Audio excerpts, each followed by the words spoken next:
Perkenalkan, nama saya Hifni Mefinia Farah dari Prodi Pendidikan Bahasa Arab. Di video kali ini saya akan memaparkan tentang pelajaran ilmu mantik yang berjudul Macam-macam Kias. Selamat menyaksikan. Bye. Di sini saya akan menjelaskan apa sih itu ilmu mantik. Nah, menurut sumber yang saya baca, ilmu mantik yaitu adalah alat atau dasar yang penggunaannya akan menjaga kesalahan dalam berpikir. Jadi biar nggak salah gitu dalam berpikir, itulah arti dari ilmu mantik.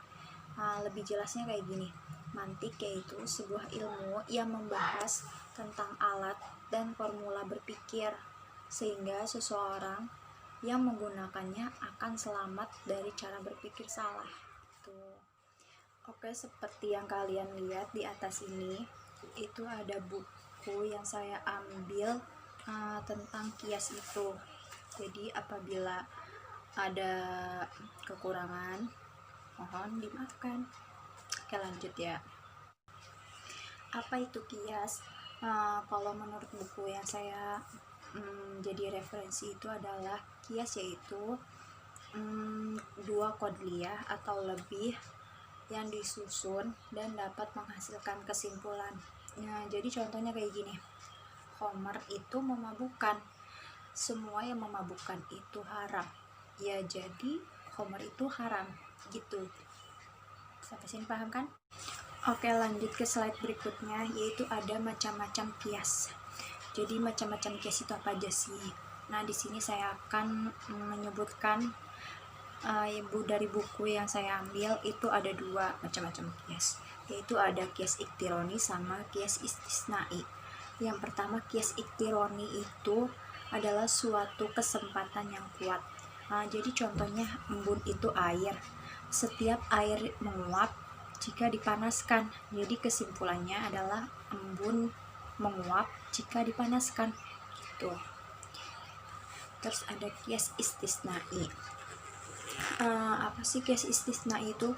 Kias istisna yaitu kias yang di dalamnya disebutkan suatu kesimpulan atau kebalikan hasil kesimpulan pada perbuatan dan di dalamnya terdapat keadaan yang menyeluruh. Itu yang saya ambil dari buku yang tadi.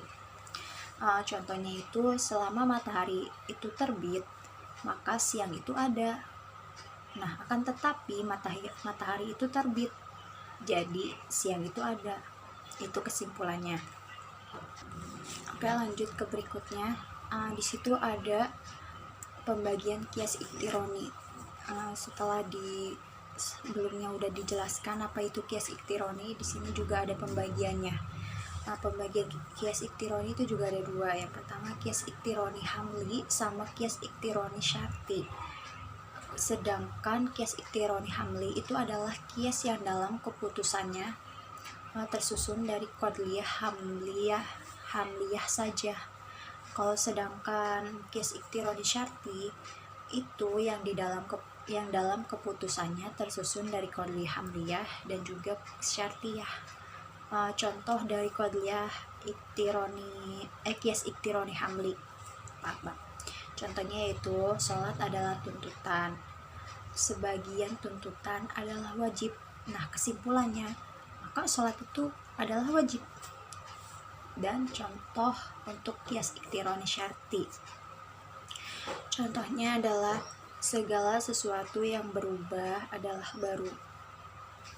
Terus kalimat keduanya, tiap-tiap yang baru pasti ada yang menciptakan.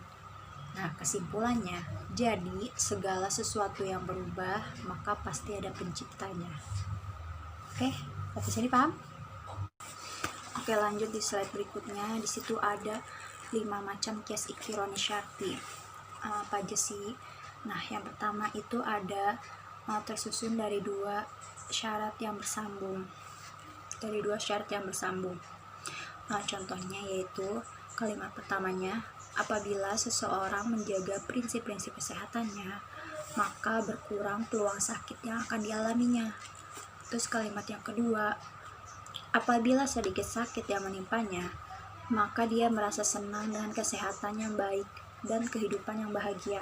Jadi kesimpulannya, Jadi apabila seseorang menjaga prinsip-prinsip kesehatannya, maka dia merasa senang dan kesehatan yang baik dan kehidupan yang bahagia. Itu kesimpulannya. Jadi kias itu semacam kayak silogisme gitu loh guys. Oke, lanjut yang kedua. Tadi yang pertama itu dua syarat yang bersambung, terus yang kedua ini tersusun dari dua syarat yang terputus.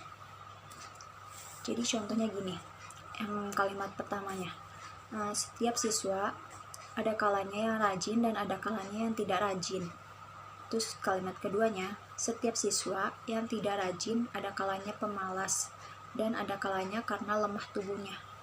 Lemah tubuhnya itu maksudnya penyakitan gitu guys.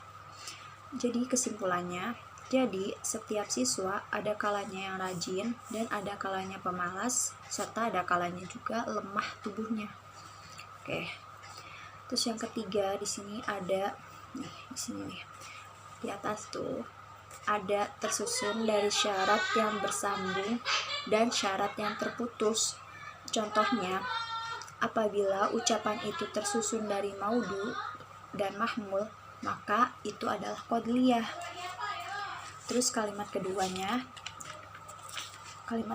setiap qadliyah ada kalanya betul dan ada kalanya dusta. Nah, kesimpulannya, jadi bila ucapan itu tersusun dari maudu dan mahmul, maka ada kalanya benar dan ada kalanya dusta. Gitu. Terus yang keempat ya.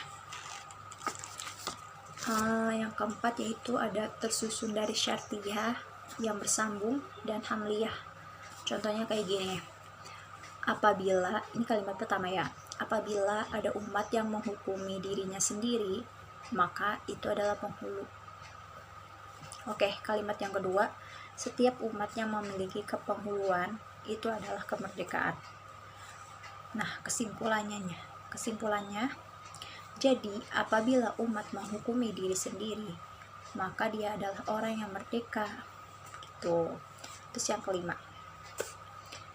Yang kelima nih, yang terakhir, yaitu tersusun dari syartiyah yang terputus dan hamliyah. Contohnya, kalimat awal, ada kalanya jism itu badan ya, itu tumbuh berkembang dan ada kalanya tidak tumbuh berkembang. Terus kalimat keduanya, setiap yang tumbuh berkembang itu membutuhkan makanan. Gak mungkin kan gak butuh makanan dong, pasti butuh makanan kalau mau berkembang. Nah, kesimpulannya, jadi ada kalanya jism itu tidak tumbuh berkembang dan ada kalanya jism itu membutuhkan makanan. Gitu, guys. Oke, lanjut ke slide berikutnya. Nah, tadi kan kita udah bahas tentang kias iktironi. Sekarang kita bahas tentang kias istisnai. Kias istisnai itu juga ada pembagiannya. Yang pertama, kias istisnai itu ada dua pembagian ya. Yang pertama yaitu istisnai yang bersambung. Maksudnya apa sih? Maksudnya apa? Oke, ya lanjut aja. Maksudnya di sini adalah istisna yang muqaddimah kubronya adalah syaratnya yang bersambung. Mari kita lihat contohnya. Contohnya, kalimat pertama nih. Jika seseorang itu bersih, maka sedikit terkena sakit. Iya dong, pastikan. Terus kalimat keduanya, tetapi dia bersih. Nah, kesimpulannya nih. Jadi sedikit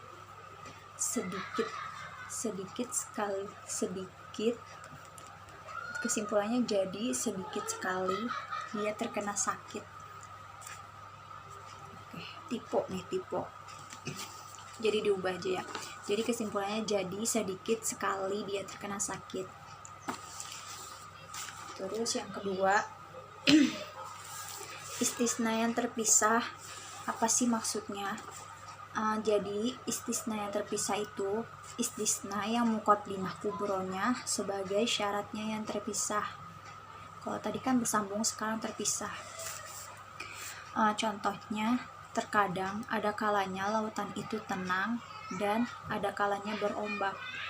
Kalimat keduanya, tetapi ia tenang, dan kesimpulannya adalah jadi tidak berombak. Ya, sampai sini paham kan? Oke, cukup sekian atas penjelasan yang saya jelaskan tadi di atas tadi. Apabila ada kesalahan atau kekurangan mohon dimaafkan, dan apabila kurang jelas silahkan komen di kolom komentar di bawah ini. Insya Allah saya akan menjawab dengan sejelas-jelasnya. Terima kasih. Wassalamualaikum warahmatullahi wabarakatuh. Dadah. Jangan lupa diklik tombol subscribe, like, share, and comment. Dah. Happy watching.